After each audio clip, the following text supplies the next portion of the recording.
दोस्तों, क्या होगा अगर किसी आदमी का घर ऐसी जगह हो जहां दूर दूर तक कोई आदमी दिखाई ना दे। दरअसल इस आदमी का नाम रघु होता है, जो रेलवे का गेटमैन होता है, जिसका काम आती हुई ट्रेनों को हरी झंडी दिखाना होता है। रघु जहां पिछले 15 साल से रह रहा है और इसे अभी तक किसी आदमी से बात किए हुए 15 साल हो गए हैं। इस फाटक से केवल 2 ही ट्रेनें गुजरती हैं, जिनकी टाइमिंग रघु को बहुत अच्छे से याद हो गई है। एक दिन उसको कुछ अजीब लगता है और रघु जैसे ही वहां जाकर देखता है तो वहां एक लड़की नीचे गिरी मिलती है। वह लड़की जिंदा होती है, इसीलिए रघु उसको अपने घर ले आता है। वह उसको छूने की कोशिश करता है क्योंकि उसने 15 साल के बाद किसी इंसान को देखा था। तभी उस लड़की को होश आ जाता है और वह रघु को देखकर डर जाती है। तभी रघु उसे बताता है कि तुम ट्रेन से नीचे गिर गई थी, इसीलिए मैं तुमको अपने घर ले आया। लड़की अपना नाम चेतना बताती है और बोलती है कि मैं अपने पति के साथ जा रही थी, तभी पैर फिसलने पर ट्रेन से गिर गई। अब चेतना यहाँ से जाने के लिए कहती है, मगर रघु उसको मना करता है और बताता है कि तुम इस रेगिस्तान से बाहर नहीं निकल सकती। लेकिन चेतना उसकी बात नहीं सुनती और वहाँ से चली जाती है। वह बहुत देर तक चलती रहती है, लेकिन वह रेगिस्तान से बाहर नहीं निकल पाती और आगे जाकर बेहोश हो जाती है। चेतना को जैसे ही होश आता है, रघु उसको बताता है कि तुम यहाँ से कहीं नहीं जा सकती। यहाँ चारों ओर सिर्फ रेगिस्तान है और मैं रेलवे का गेटमैन हूँ, जो जहाँ 15 साल से रह रहा हूँ। अब कुछ देर बाद रात हो जाती है।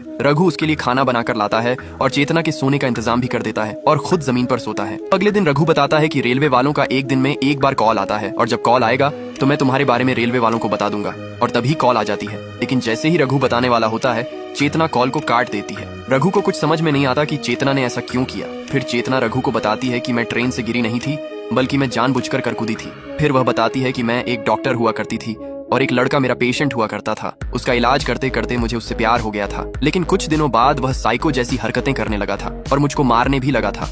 उसके डर की वजह से ही मैं उस दिन ट्रेन से कूद गई थी।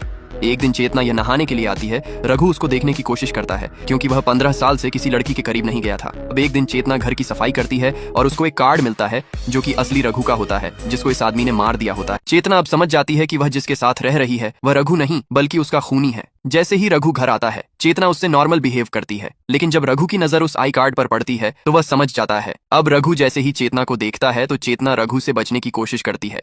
इसीलिए रघु चेतना को सच्चाई बताता है कि वह 15 साल पहले एक लड़की से मिला जिससे उसकी शादी हो जाती है और कुछ टाइम बाद हमारे 2 बच्चे भी हो जाते हैं। एक दिन डॉक्टर ने मुझे बताया कि मैं तो कभी बाप बन ही नहीं सकता था। ये सुनते ही मेरे पैरों तले जमीन खिसक गई और जब मैं घर आकर देखता हूँ तो मेरी बीवी और पड़ोसी दोनों साथ में मजे कर रहे हैं।